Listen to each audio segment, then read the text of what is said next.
Welcome to Can We Have a Conversation? We have a segment here that we've been talking about for quite some time on fatherhood. And we're going to be also talking about racism. Racism in Marin County, racism in America. And you're probably wondering, well, those are two different topics. And they are, but we're going to show you how they join together and lead into our next show. And so I'm your host, Stewart, and we have not a guest, because she's been on the show before, Diana. Welcome to the show.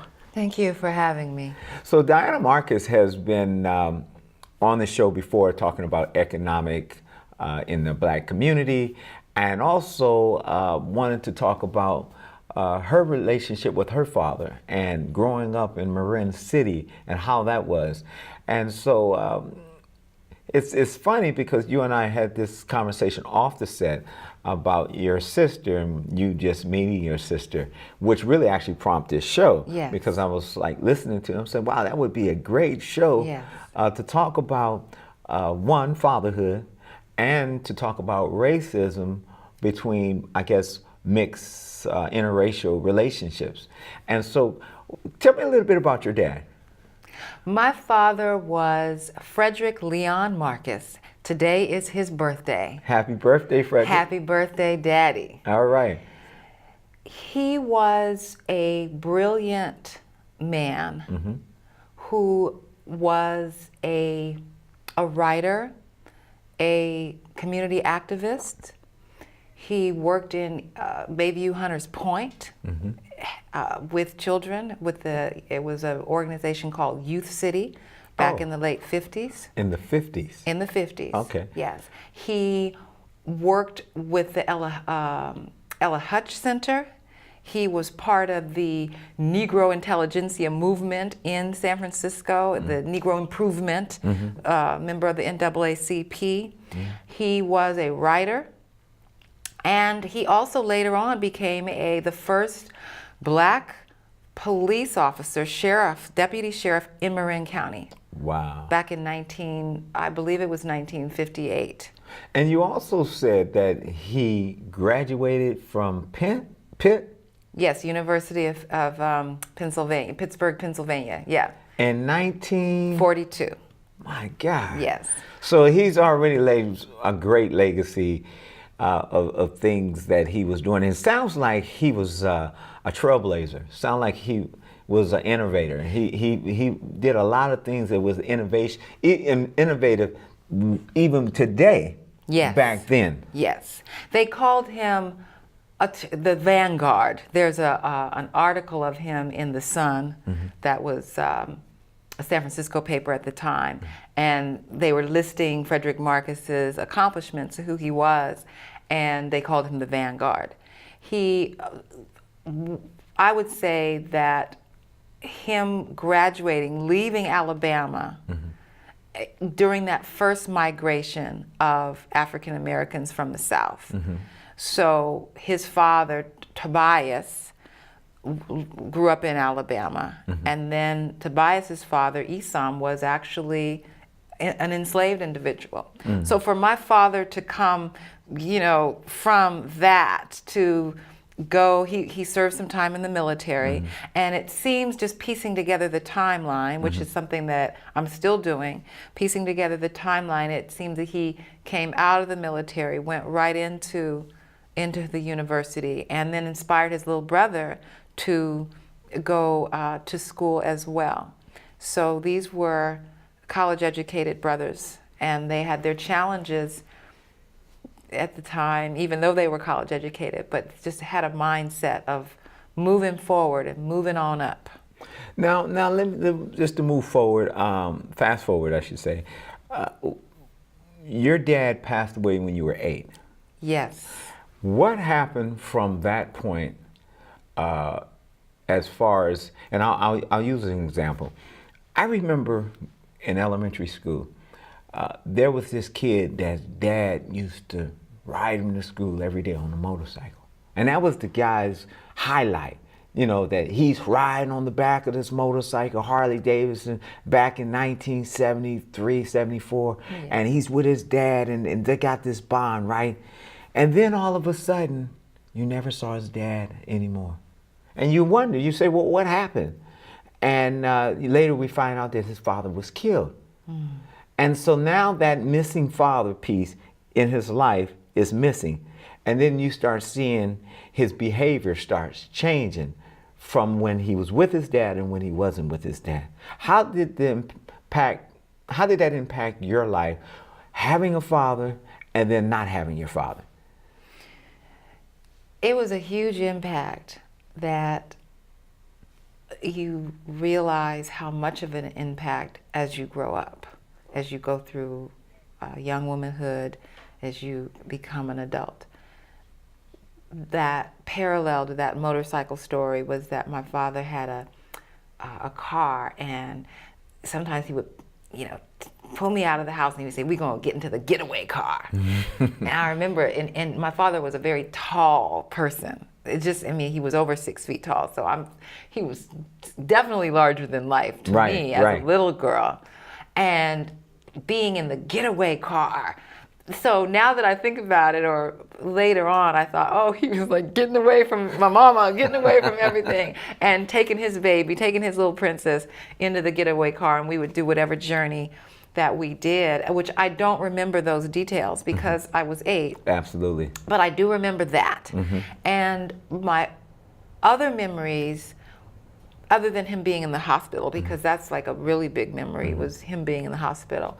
But my memories of him when he was in the house was being in his room.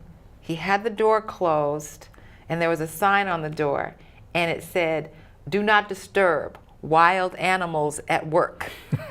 And what that was is he was typing his book that he left me, and my cat, Butterscotch, was in the room with him.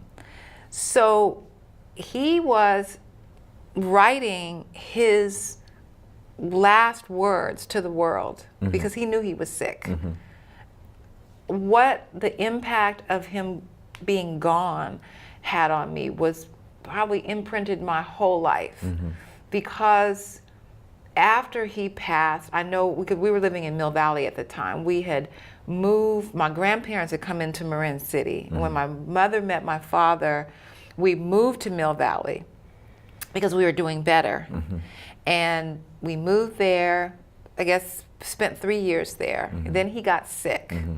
So shortly after he passed, all of a sudden we're moving back, we're packing up the car, moving back into Marin City, moved into public housing, which I'm sure it was a big thing for my mother to move into public housing. From Mill Valley. Yeah, from Mill Valley, and even just from Marin City, because my grandparents were living there. Public housing wasn't built at that time when my grandparents were there. It was wartime housing. So for my mother, it was the loss of her provider, loss of her man, loss of, being able to expand out into the world. I'm sure there was a lot of deep things on that level. Emotionally, I don't remember the impact at the time, but I do know that the impact socially is that I was raised in a chicken coop. And for those of you that don't know what a chicken coop is when you are raised in a household of all women, even though I had a little brother, so he was a little brother. But the point is that the wolves, the men in the neighborhood are looking at that household and looking at the young girls who are growing up in that household. So there was a aspect of hostile environment because there was not a man to protect, and that was devastating, really. Yeah, and I'm a pro a little deeper. A lot of times we don't like to talk about these kind of conversations because they don't have great favorable memories. And there's sometimes some scars and some hurt and some pain, because we made some bad decisions, but it really wasn't so much of we made bad decisions, it was just that we probably didn't have that male model, that image to kind of navigate us in the direction that we should go. And of a consequence of that is some poor decisions, maybe some poor choices. probably looking for that male model in other things. I don't know. Was that your story, or were you, looking for your dad, or lacking that void? Well, see, you don't know that you are. Right. Because you're too young. Well, So I'm saying now that you're older. Yeah, definitely. I made choices. Well, there were some things. First of all, as a little child, and this is coming up because I'm around the community that I was raised up in. When I was, and this is not something that's a secret. It's something that I feel like is important to talk about. And I have talked to some of the young men who were involved in this. When I was 10 years old, I was literally attacked, dragged up a hill, pants pulled down, right? I mean, it's I'm saying it I've lived with this. So yes, it's an emotional impact, but you learn to move on, right?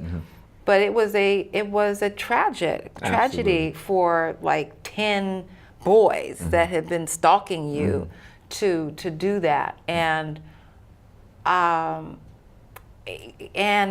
I remember very clearly that it was one of the boys who was like my friend, one of the older boys. I have since talked to and confronted some of the men, and then some things you just don't remember. But I do know that one of the things that happened is after that happened, feeling not protected, and my mother. That's a whole nother thing, because my mother was shocked that I didn't tell her, even though I thought I was trying to tell her. After that happened, all the boys, and I talked to some of them, had said that they just knew they were going to get into trouble. They were going to get into trouble, and they were scared that the police was going to come, but the police didn't come. They didn't get in trouble. And I was so ashamed. I thought I had done something wrong. Absolutely. For sure. Yeah, absolutely. Like, I stopped wearing shorts because I remember, we were walking up that hill in Marin City, where now all the condominiums, it used to be just empty land. So Right. we were just walking up, we would play up in the hills. And I had my shorts on and was eating some Wonder Bread, right? And after that, I stopped wearing shorts. And this is 10 years old, right? So to make those kinds of choices, that was, I would say, if my daddy was around, I know for sure, knowing who he was too. Absolutely. This is not like a fantasy, like, glorifying, because I think we can do that. We can glorify, my daddy and your daddy could have been this or that, but knowing who my daddy was, that he was a strong man, and the writings that he left me, that would not have been happening on his watch, right? So after that, my choices in men tended to be those that I felt like could protect me, the tough guy. That's right. That people weren't going to mess with me. And then that came, and then in the hood, that wasn't always the best man, right? It was somebody who maybe was involved. The blessing in it, and then I had to see these same young men in high school. Right. So a lot of what happened, I blocked out, kind of. Yeah. But because they didn't get in trouble, what happened is that they started to spread the rumor around the community, a small community. And it became, that's the girl who got her pants pulled down, I ran into, and if you're watching, you know who I'm talking to you, right? Ran into a brother not too long ago, because he lost someone in his family. And we were talking, and I was about to, it was in the store, and I was about to just walk away. And then I came back to him. I said, do you remember what happened? And he was like, oh man, and he did. And it was clear to him. And it was just interesting having that conversation. But I told him, I said, so what was up about everybody like then spreading it around the community? He said, no, I didn't do that. I didn't spread it around the community. But that's what happened. It became kind of a a teasing. Absolutely. Right? To cover This up, happens- really. Yeah, because they didn't get in trouble. Right. They weren't held accountable. That's right. And so then and again, that's another thing that you're not going to be talking about what you did to a little girl and her daddy is around. Right. Right? That's just not going to happen. So, not having my uncles being in the community, and then, maybe being, not being real close to my grandfather. It's hard to say, but I do know that as a little girl, there were, because we weren't living with my grandparents and my grandfather, I considered him old at that time because he was my grandfather. Right. But I remember playing in the sandbox and, one of the boys kicking the cat, and kids are mean, right? And I remember saying, I'm going to tell my mama or something. I'm going to tell my daddy. And, he said, I don't care if you tell your daddy. And I was like, but my daddy is dead. He said, well, I don't care if you tell your mama. I was like, oh. And eventually, later on, he died. And I remember when he died, unfortunately, I've done spiritual work throughout it, but when he died, I wasn't like shedding no big crocodile tears. Right. It's like, because, he was old enough he was just a very mean person. Right. Right? And those were some deep wounds for me that I feel did impact me, but I had coping mechanisms through the arts. Thank goodness I didn't get trapped in the drug culture, even though I attracted, brothers that were in the drug culture for some reason. By the grace of God, by the grace of the Most High, I did not get into that world. Which is really easy. I mean, this is why this human trafficking is so big. Yes, it is. And because that father piece is missing. That father piece, that gatekeeper, that person who's the protector. One of the things that my daughter has told me that I do not take it lightly, but she says, you know what I love about you, Dad? And this is she said it when she was 11. She says, when I'm with you, I feel safe. Do you know the impact that has on me as a father? Yeah. To hear your daughter say, I like being with you, Dad, and I feel protected when I'm with you. Right. To be even able to articulate that at such a young age. Yeah. I wonder, what about those that did not have that? Well, you just heard my story. Yeah. You just heard my story. And then, talking about racism and power, one of the definitions of privilege, when we're talking about privilege, is prestige and protection, right? And power. Power, prestige, and protection. So you could be from a community that doesn't have those things. You're not protected by the police, you're not protected by the government per se, but if you feel protected by your daddy or you feel protected, you can withstand a lot of the structural issues, a lot of the craziness that's going on in your world because you have that, you have somebody that has your back, that your little hand. What did you do as far as, how did you get past that phase of your life?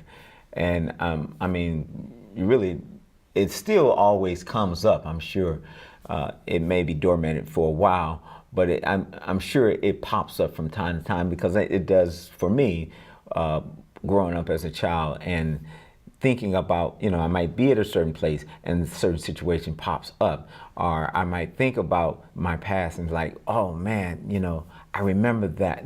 How does that affect you now as a woman? And you've overcome a lot of those issues, but had you gotten to a place where you just got busy just to try to not think about it or do things what did you do for closure? What did you do to move to that next level? I got into the arts pretty young, and the arts gave me another world to be able to express myself. I also, at a young age, and I don't know, I really feel like some of what saved me was the higher power, truly. Absolutely. Because I remember as a 12, 13-year-old person saying, I'm going to work with young girls. I I'm going to work with young girls. I'm 13 years old. I'm going to work with young girls so that I can guide them so that things that happened to me when I was younger won't happen to them. Now, for a 13-year-old, so I was older than my time. Oh, absolutely. I was thinking about that same thing. And much older. sometimes life choices that we didn't choose speeds up Yeah. our thinking Yeah. and our age. I didn't. We're more mature, because of what you've been through. Yeah. And most people go into different fields like that is because they've been through that and they want to help someone else. Yes. You Yeah. know, and so that I can identify with that. Yeah. It was so young though that my own healing wasn't quite done, but that did give me an avenue. So in Marin City there was an organization, Operation Give a Damn, and I worked with them as a junior counselor. I was junior counselor of the year for 3 years in a row, right? I had a chance to get out a lot of things by using what Daddy had given me, that brilliance through the DNA, the brilliance of communication, the brilliance of the spoken and the written word, to work with kids, and specifically young women. And some of them I know right now, and we have memories of that time, good memories of that time. I do feel that the choices that I made around not having my own children, although I helped raise my sister's children because my sister died very young. A lot of that came out of just being panicked to not want to be, because of the choices that I was making in my relationships. There was always two parts of me. There was the part of me that was looking like down the line, like, whoa, you don't want to go there. And living in public housing, growing up in public housing, I remember I said something, and again, almost too young to be saying these things. I remember I said, the buck stops with me. I'm not going to repeat this cycle. I'm not going to repeat this poverty cycle.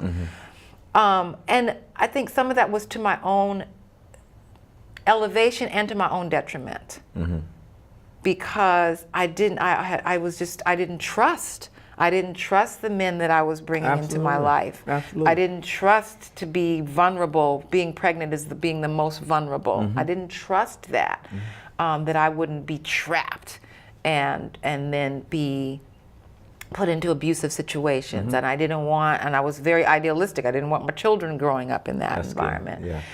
So, and I love kids. So I feel like that was a detriment to me as a woman. But as you grow up, you have to, you take the cards that have been dealt and you create the life that you have. I've always worked with young people, so that is one of my outlets. It's not coming from, I didn't have children, because I've always been working with kids. But as I examine my choices, I get that a lot of my choices around men and not stepping fully in, to creating family came out of fear, and not seeing the daddy. Absolutely. Because I didn't grow up seeing that. I didn't know. Either I was, getting into relationships with the tough, person who had street smarts, or artistic, One extreme to the other, but nowhere in there was relationship for stability, relationship for protection. Well, yeah, protection came at an early age, but it was protection from not being a mark on the street. Right. No. That's not necessarily, as you get older, it's like, okay, I kind of grew out of that. I haven't heard that term in a while. What, a mark on the street? Yeah, right. And so these were I would say, very heavy impact. What do you think about identity? Without your father, and surely you had your father at a young age, but those teenage years, and going through puberty and cycles and emotions, and how was your identity? Did you know who you were? I mean, do you understand what I'm saying? Because sometimes, and I'll give this example. We were talking earlier, and when we talked about the Bible, we talked about Jesus, we talked about identity. And I was saying that, Jesus really never knew his identity until his father told him his identity. He says, "This is my beloved son in whom I'm well pleased." Bam, that's his identity. Mm-hmm. This is my son who I'm well pleased. Then he went into his ministry and started operating in the identity in which his father said he was. Yes. What about you as far as a black woman growing up in Marin City? How was your identity? Or did you have missing identity? And it's okay, because we all do. Because if you're lacking a father and your father's not right there to really instill that identity in you, a lot of times the streets will try to identify you. Yes. Well, again, I was able to. First of all, I was with an older man, mm-hmm. so for protection, mm-hmm. it was that was in place. The father figure. So yeah, he was a father figure, mm-hmm. definitely, and people from Marin City know him. He's has recently passed, may he rest in peace. So my identity, so I had an opportunity, because I was maybe in that protected world, although it wasn't necessarily the safest world, because it was kind of, there were a lot of mixed things, but I was able to, let's go back. I do remember having a strong identity. Again, some things are just larger than who we are. Mm-hmm. I remember when I was in sixth grade, I had a cheer. I was just very self-expressed. I was always a very self-expressed person. Mm-hmm. And I had a cheer around my name, mm-hmm. Diana Marcus. Mm-hmm. Give me a Diana. I was spelling out my name with pom-poms. Okay. It's like, what kind of, how do you have that level of confidence mm-hmm. in yourself mm-hmm. to be doing a cheer? So I was a little over the top. Mm-hmm. Not really. Around there. That's what God gave you, because you needed that for that time. I think so. I was a little over the top. It was like, give me a D, give me an I, give me an A-N-A, give me an M, give me an A, give me an R-C-U-S, give me a Diana Marcus, whoop-doop-dee-doo. People thought I was insane, right? So I had this, so I would say that my essential identity was there. That was pre-puberty. As I came into my teenage years, the man that I was with, definitely my identities began to be formed by Black nationalism, the Nation of Islam, really looking at that part of myself, right? By that time I had read my father's book, which was, he was his own unique individual. He was neither, he was his own unique, we'll get into that. So I would say that my identity, because my man eventually became a Muslim, so coming into my older teens, there was some of that identity, and it fit for me too. It's like, oh, cover yourself up. Oh, that worked for me. It's like, wow, because again, protection. I just always felt so uncomfortable being on the street and having men hang out on the street, watching you walk by. I had all kinds of little survival mechanisms to get through that corner. Absolutely. One of them was roller skates. I had put up on roller skates and chewing gum. It was crazy. So I would say that my identity as a young person, just spiritually, was intact. I always had my spirit was always strong. And that I still have. And that was a higher power. As far as my identity, who am I in relationship to a man? Who am I in relationship to the world? That was a little more fuzzy. As I became more Afrocentric, I looked into, and a lot of people were changing their names at that time. So I did it seriously. I changed my name from Diana Marcus to Oshala. Oshala. I even had a different last name. And it was given to me. I went through a whole ceremony. It was a ceremony. It wasn't just frivolous, like I pulled a name out of a book. It was very defined. And I'm still Oshala. I've been Oshala for 30-something years, right? So that's still a strong part of me. At some point, you know, and because I'm in the entertainment industry, I said, you know what?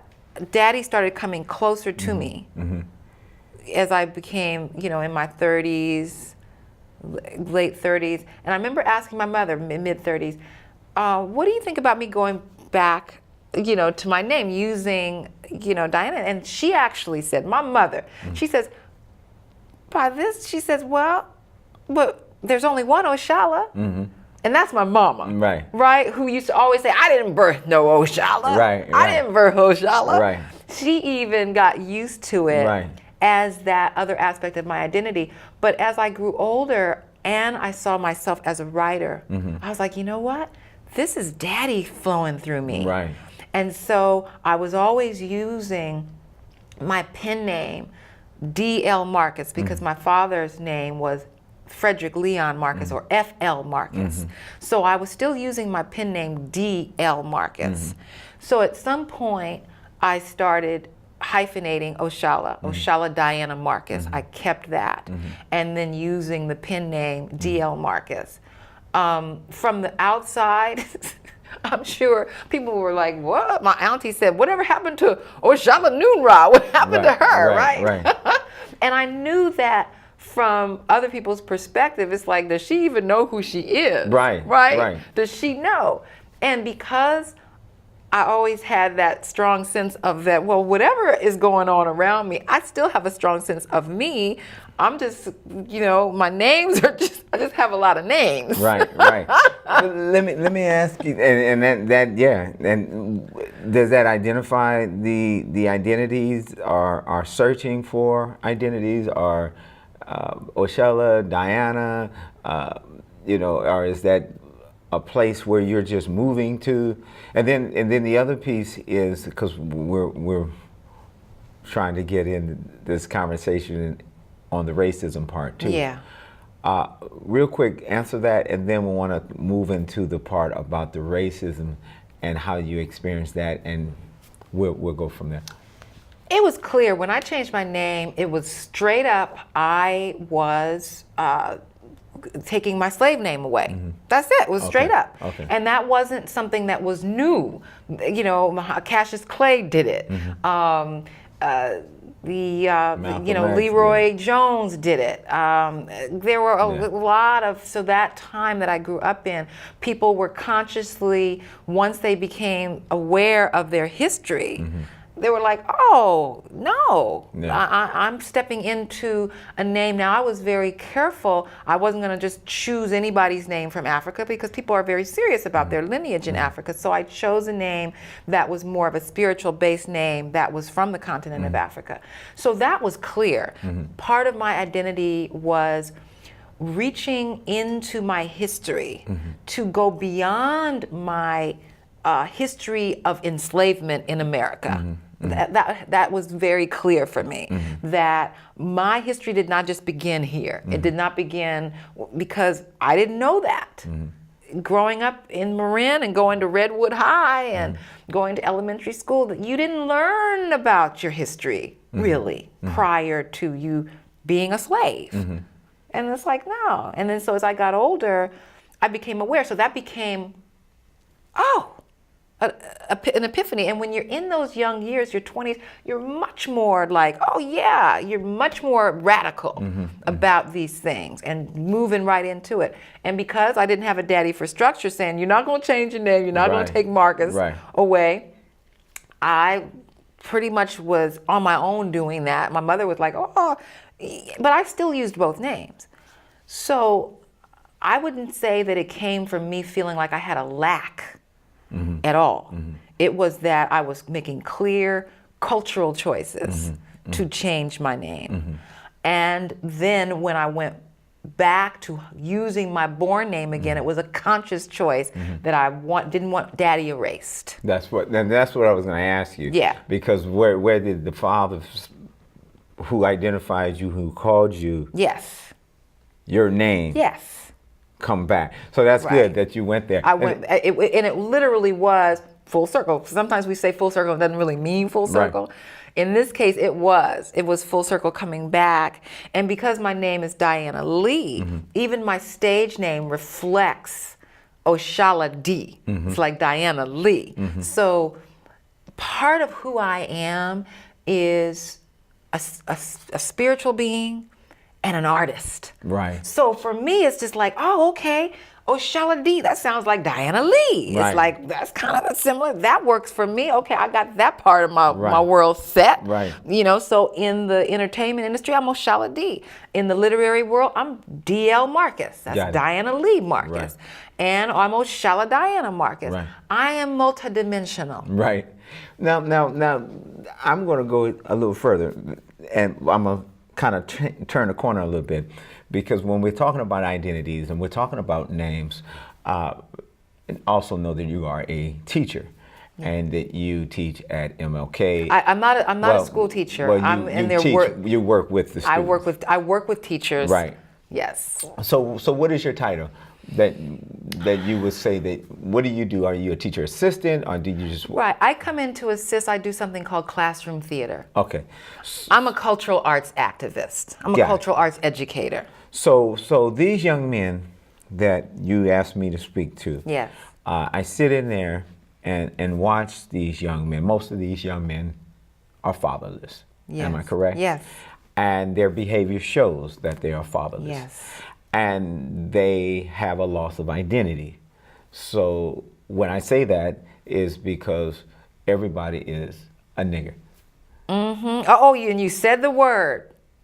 Well, you said the word. They say it all the time. Why right. not? I know. So let's talk about that, because that's going to go into the part of the racism that we've been discussing. Oh yeah. So can we talk about that? Can we have a conversation? Don't even get me started on the nigga word, okay? Because this is my thing. I did a spoken word piece. It was called, and I have since going to rename the poem. It was called My Nigga Poem, right? And it was basically I'm not even gonna say it was a critique of the word nigga. It was like my spoken words pieces go through, it's an analysis of us using the word nigga. And Eddie Murphy was mentioned in there, and Richard Pryor was mentioned in there. Billie Holiday, Strange Fruit, hanging with my niggas. And you literally hanging with my niggas? So all of these things came up, and I presented this poem in Marin City, in my community. Do you know that people were shocked? I presented it at Black History. It was one of those events. People were shocked just that I was using the word. I don't think people even heard the poem. As soon as it came that I used that off of my lips. And then one of the people who had brought me on, who I know for a fact, I heard her use that word all the time. Well, she said, I didn't know you were going to be cussing. I was like, I wasn't cussing. I was like, how can, so now you have a poet, you have an artist that is having a conversation, an educational conversation, asking us to look at us using this word in this schizophrenic way that we're using it. And now I'm cussing. Now I'm doing something that is wrong. So I definitely have, I think a whole show should be done on that. Because nigga is a multi-million-dollar industry in the hip hop world. And I don't know if you even want me to go into that with Richard Pryor and what he said, because Richard Pryor, the king of, we're gonna do that. We're gonna have a show for that. We'll have a show for that. But what I saw these young men that you're saying is, what came up for me is, wow, you are acting like that. You're acting like that word. And then after talking to them a little bit, I realized they don't even know where the history of the word came from. They're at the effect of it.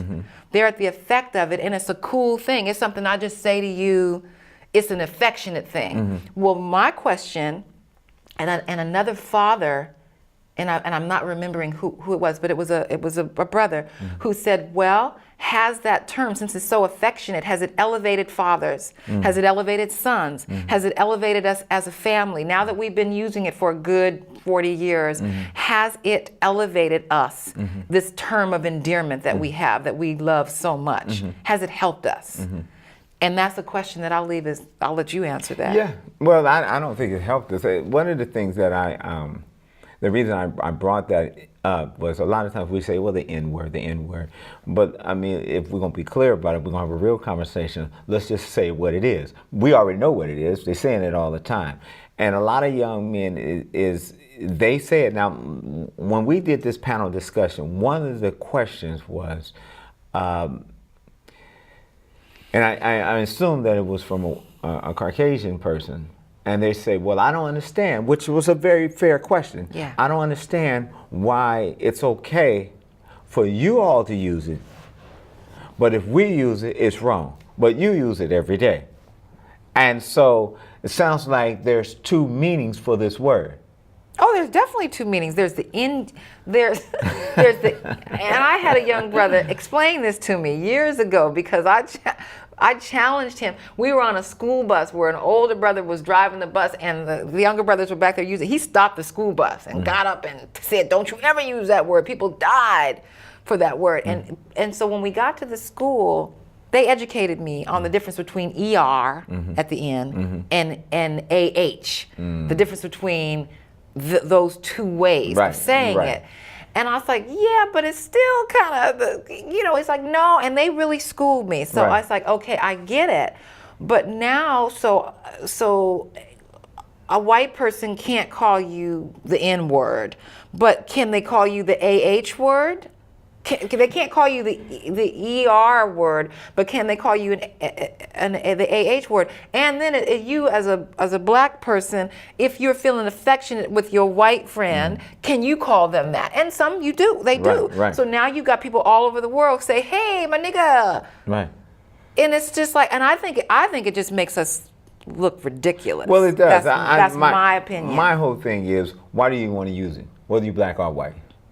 I mean, what would be the purpose of using that word? It's a term of endearment, though. And Richard Pryor said that he used it, and he is the king of it. I understand. And so he used it to take the teeth out of it. He used it to repurpose it. Or what's the word? There's a I'll say for lack of a anyway, to take the teeth out of it. To take the teeth out of the word that you're calling this. You're disparaging me. You're insulting me, and I'm gonna up you one. I'm gonna claim it for myself, and I'm gonna make it something that, what you're saying, it doesn't hurt me because I know that this is me. Right. Well, that worked, and we all love Richard Pryor, and we laughed about it. Laughed about him, and he spawned a whole generation of people who were using the word and had redefined the word, because up until that point, when we do our history, we see that the word wasn't being used that much. But Richard Pryor, and a lot of people, some people know and some people don't, but I'm just going to use these airways. Richard Pryor, when he went to Africa, and he was around all these people who were African, and people from Brazil, and people from other parts of the world, even though, yes, in Spanish, negra and negra, nigre and nigra, yes, so someone in the South couldn't pronounce it, so that was a changed name. We get that. But when he was in Africa, he realized that there were no niggas there. That's what he said. He said, there's no niggas here. And he looked around and he said, and I'm not a nigga either. And I'm not going to use the word anymore. And he came back to the States. And he made an announcement. It's on YouTube now. It's on YouTube. He made an announcement that he was not going to use the word anymore. People criticized him. Black folks criticized him. He even got death threats for not wanting to use the word. How does, when we talk about identity, we talk about fatherhood, how many fathers is identifying their son and telling them, you my nigga? I don't know. I don't know. You could probably... I don't know any. I don't know any real fathers that would say that to their son. Right. And yet they might be saying it to their buddies, and then their sons are looking at them saying that to their buddies. Yeah. Well, My son used to see me embrace my boys. I give him some dap, give him a hug. You know, he saw that. He never said anything, but he saw it. So then when he got ready to leave to go to his mom's house, what'd he do? Give me some dap, give me a hug. You know, because that's what he said. He acted out. Kids are great imitators. Yes. They imitate what they see. Yes. Who better to imitate than your father? Of course.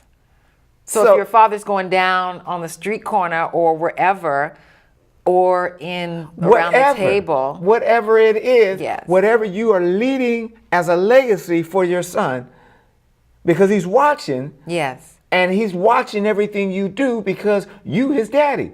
And I want to be like my father. And so if my father tells me that you're never going to live to see 16, I'm going to believe it.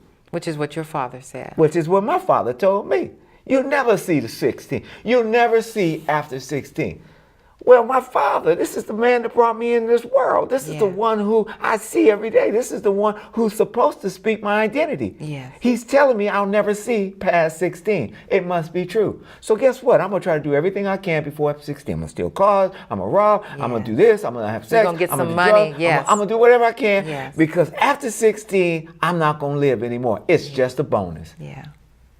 Do you understand what I'm saying? I'm hearing you. So when we talk about fatherhood, we talk about this N word, we talk about racism, because now we're going to twist this on the racism to Marin City, our Marin County, even the relationship with your sister that we started this conversation with. We just kind of briefly talk about her relationship, I guess, your father and his mother. Mm-hmm. Here is a black African-American man, yes, a white woman. Not my mother, but no, but it's your sister, yes, half sister. But I say sister because we don't do half sister. Yeah. So, what happened here? Okay, and before we move on to that, because we're talking about racism, I feel like the racism, we hear it all the time, but there's different types. Absolutely. And the nigga is the internalized racism. Right. And that I'm concerned about the structural racism and the institutional racism, but because I'm working on the ground, because I consider myself a foot soldier, I'm very concerned about the internalized racism. Absolutely. The racism that how we treat each other. You know, we're calling each other this, and we expect for other people to respect us. You know, and we feel like these things are endearing to us. I think it's just something for us to unpack. Well, and I know this is another show. So it is another show, but it's still talking about racism. So I want to address that because I have a very unique situation that has occurred to me that I never was exposed to that internal racism until this particular time. I would have never even said it until you brought it up. Yeah. Used to work at the shipyard. Used to build aircraft carrier submarines, and they shipped me to South Carolina. They had this big ship that was carrying yachts, got caught up in the Atlantic Ocean, 100-foot waves, cut the stern, put a crack in the stern about 20 feet. I had to go and repair it. So they had me in South Carolina. I'm there in South Carolina. I'm driving around, just going to work, and they got my own car, so I, kind of drive around and get to know. And I met this guy in South Carolina, and we were talking, and he basically told me that you be careful while you're out here. And I said, well, why is that? And he says, because you're a light-skinned brother. And I said, well, what does that mean? And then I found out that there was issues between the dark skin and the light skin. Oh, come on now. And so there were hatred towards me. Oh, yeah. Because I'm light. Definitely. I mean, I dealt with that all the time, high yellow. Yes. As with the word we just used. Definitely. But to think about it in the sense that in the South, that now it's getting to the point that your life is in jeopardy because of your skin. Right.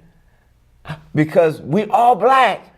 And the police know that because he ain't saying you the light skin. Right.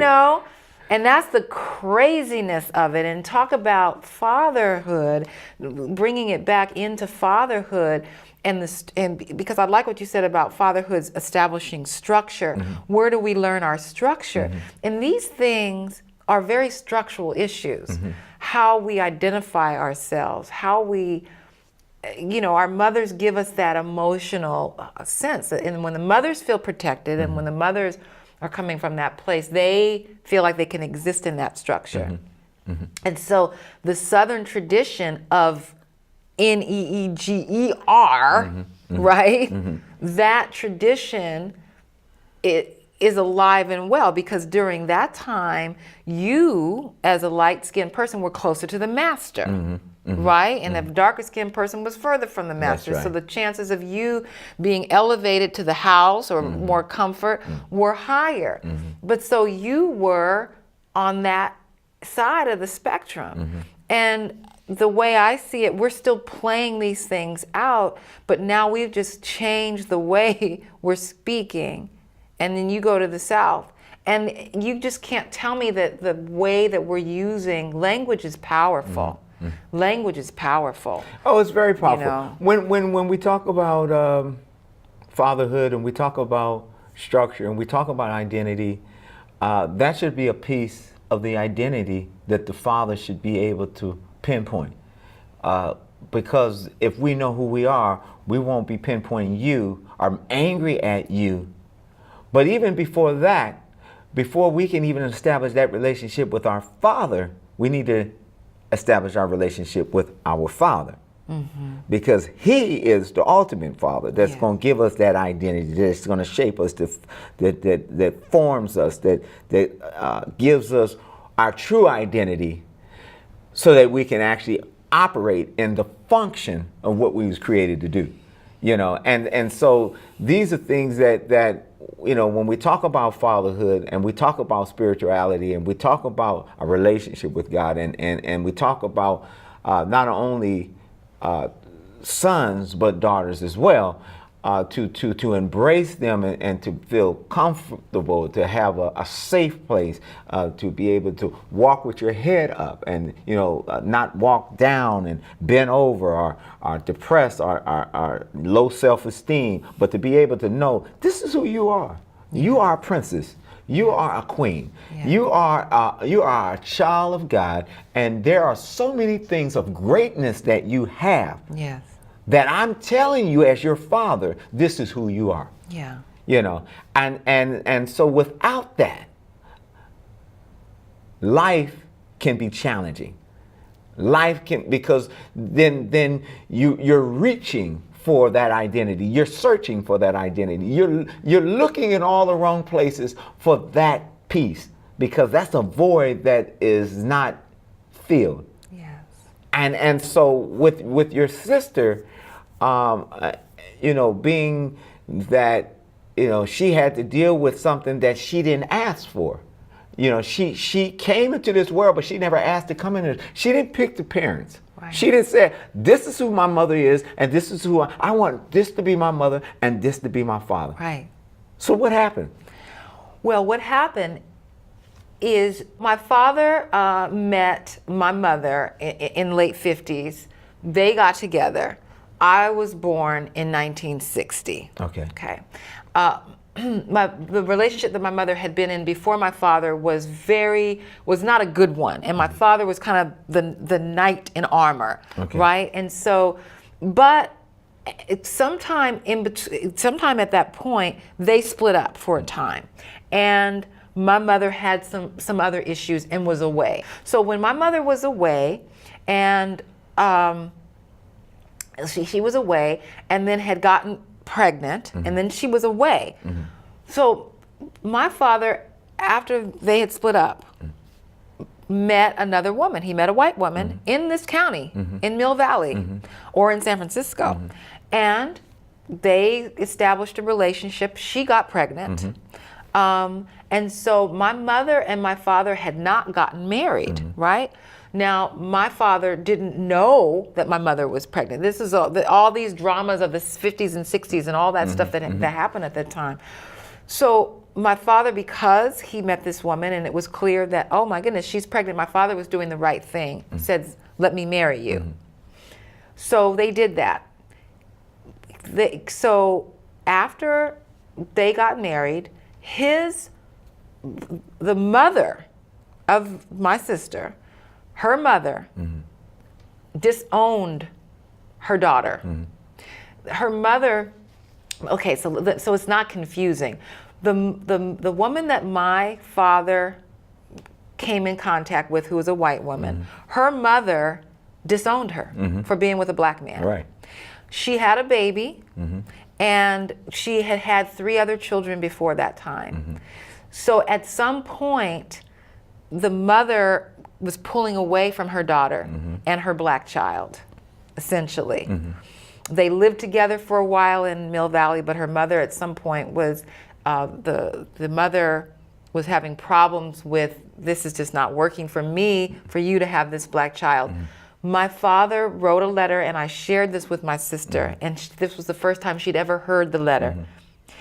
My father was pleading with my mother to raise his other daughter with me and my brothers and sisters, because the mother, the white woman, was not having a good time. Her chances of being able to find a good relationship, the men that she was dating, the white men that she was dating, didn't want to have anything to do with a black child. Right. And so my sister was being considered to be put into a convent. Her mother was going to put her into a convent. This is my father writing this to my mother. And what happened is that she ended up not being in a convent. Her mother, who was a white woman, ended up choosing her daughter, but she lost her 3 children because her mother took them away. Now That's like, I mean, talk about just not even racism, just mean mean stuff. racism is the root of it. Yeah. I mean, the bottom line here is racism. Yeah. And the meanness came out of the racism. Yes. So I wanted to say that because we have to wrap up. And of course, our next show will be with you and your sister, hopefully, yeah. And to tell this story, because racism is alive, and whether it's you having a child and being in an Racial relationship shouldn't hinder you from taking care of your child. Right. And so because of that and because of time, I wanted to lay that out because you got to come back again. Okay. So again, this is another episode of Can You Have a Conversation? My sister Diana, Marcus, thank you for coming to the show. Thank you for having me. The next time, we would love to see you, and we will talk about this part 2 of Can We Have a Real Conversation? God bless you. Peace.